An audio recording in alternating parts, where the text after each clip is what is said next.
I think it's about that time. We got the movie John Wick Chapter 4 in IMax. That's right, in IMax, but is it any good? We'll talk.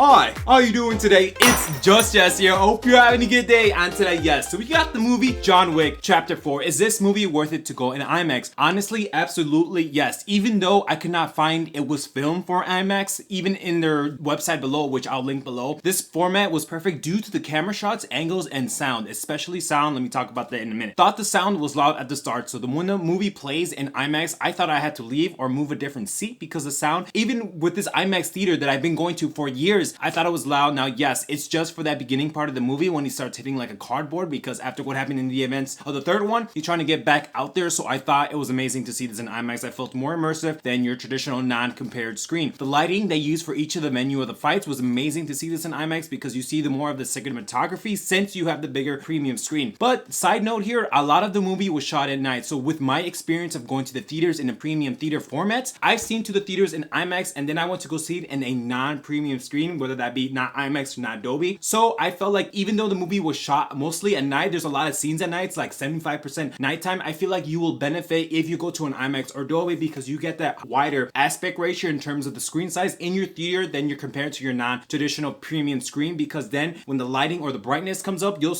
not see some of the shots they use in the cinematography when they play the movie, when they're fighting like in the background or the foreground when John Wick is kicking butt. So that's why I feel like maybe IMAX or Dolby you should go, even though it doesn't specifically say it was filmed. And now that I've been doing this IMAX for like a lot of years, I feel like the movie was not filmed for IMAX, but still it was a nice addition to see this in IMAX. Now I don't want to give out any false information, so I will link below on their website, but still, even when I went to their website and scoured the internet, it did not say film for IMAX, even though like those other movies said it would. But before we continue, I just want to pay tribute and respects to Lance Reddick. If you don't know, he passed away due to natural causes is what they're saying, but the first time I met him was actually Silence in the Horizon Forbidden West and Horizon Zero Dawn video game. He is in this movie John Wick Chapter 4 Karan, and I absolutely loved how, I mean, yeah, he passed away in real life, but this movie still did him justice, and my heart goes out to him, his family, his friends. And I didn't even know he, like, when they said he passed away, I was like, damn, because then I saw the movie and I was like, wow, like, it's just unfortunate, but I'm happy that he contributed to these series. He was in all of them playing as Karan, sorry if I'm not saying that name right, like the hotel clerk, in all of them, even until this one. So I just want to pay my respects before we continue on with this review.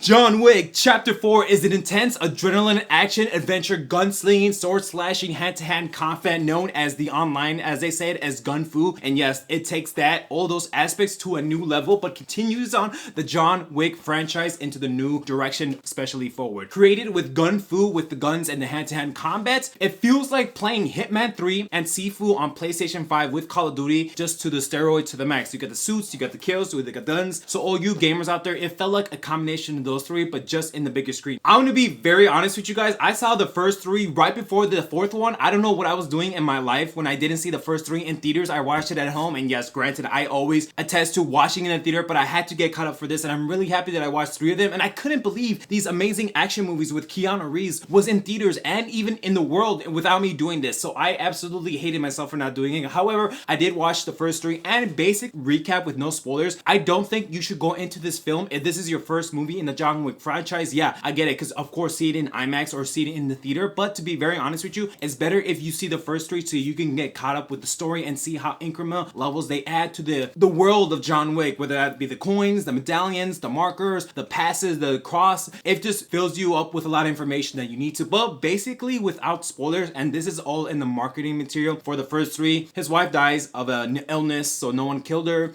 They killed the dog, which if you see it in the first movie for the first trailer, they killed the dog. The world created with Hitman, with the continentals of different parts around the globe. They can't conduct their business there. And what does that mean when you can't conduct your business? Usually they hire hitmans to kill other people for a bounty. Now they have like their own currency, the gold coins, they have the markers, the high table, beneath the table, different organizations, services like the car, like the doctor, and I absolutely love what they did here. And that's basically the premise if you didn't see the first three installments. So after we saw him, after being excommunicado, and by the way, that's such an amazing cool title, excommunicado and literally falling off the building of the Continental Hotel in the last film, John Wick is still trying to survive and trying to get revenge on people that did him wrong, especially the Hightail. However, the Marquis character, played by Bill Skarsgård, which was amazing by the way, comes to destroy him and as well as anything that he touches. We travel across the globe to Berlin, Paris, New York, and even Osaka, Japan to see their Continental and see how that operates in the terms of the John Wick franchise. New faces are added into the installment such as Donnie Yen in the most friendliest enemy terms. Don't want to spoil it for you, but he does show up continuing the story, sometimes as an enemy, sometimes as a foe. I don't really want to tell you what his motives are, but he's not all bad, and actually I loved him in his film and he was definitely a standout incorporated with the cast of John Wick, because of course if you know, Donnie Yen did the famous IP Mans all the way onto the fourth one, I believe, in 2019, so I thought his addition into the franchise was amazing. The manager of Osaka in Japan, the Continental, is played by Hiroki Sandara. I am so sorry if I botched that name. Now that guy probably and sounds familiar to you because he also played Scorpion and Get Over Here in the Mortal Kombat movie that came out in theaters in 2021. Bill Skarsgård as the Marquis character, I thought it was a good addition because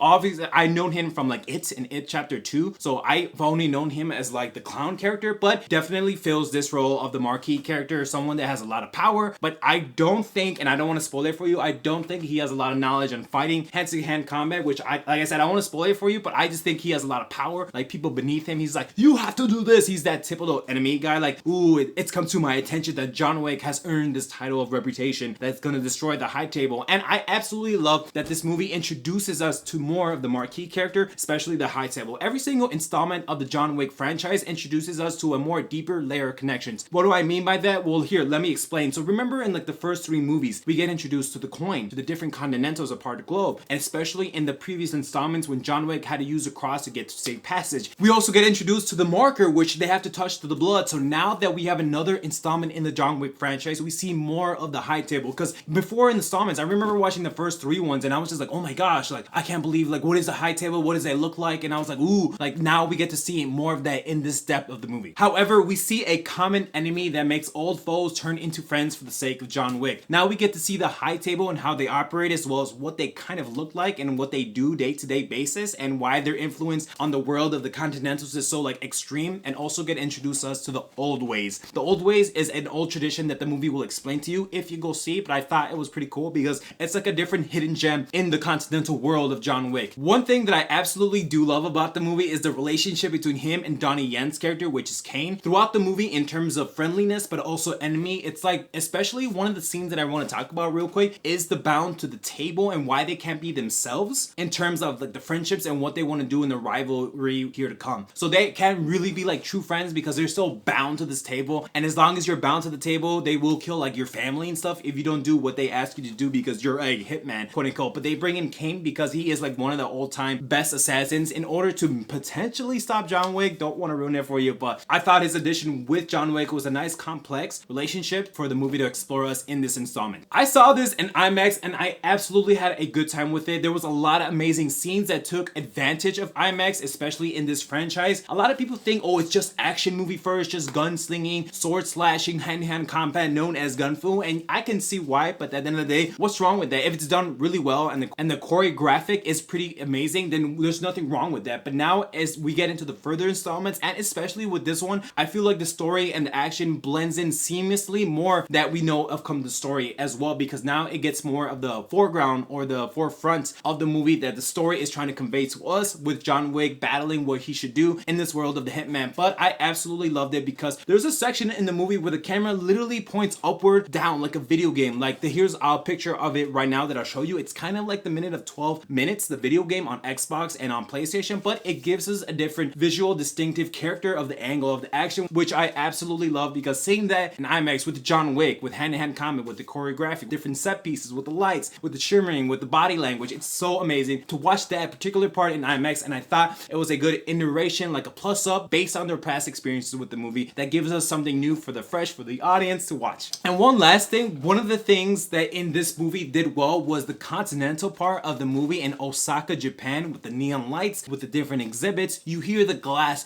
shatter as someone like breaks into it in Japan, and I thought it was a nice addition that we travel across the globe to see this continental, because that was one of my favorite things watching John Wick in the other places, the continentals and how they operate operate, how they look like, what's distinct about them, especially the elevator. It looks so premium, like high elegance, next level futuristic class, and I absolutely love that. We of course get different fights at different menus with different characters and a lot of uniqueness to it, with swords, with guns, with cover-to-cover play, the hand-to-hand combat. But with the movie cinematography, especially more taking into the night, I can see why they use a lot of neon to the max, which I did love. But then of course you see some daytime shots, especially when you get to Paris. It was amazing. I was like, oh my gosh, this is where the story is main focus, and the action comes in later. A lot of amazing remembering action sequences, and even one reminiscent of Step Up 2 when they're fighting in the club, in the water. That's why I keep saying it feels like Hitman, C4, and Call of Duty just mixed in together, and I absolutely had a blast watching this movie. There's so many memorable sequences that I just want to point out to you and explain, but there's a lot of things that they took from previous movies and even influence around the world and culture to influence John Wick in this Chapter 4 franchise. And before I go, I'm gonna give this movie an A+,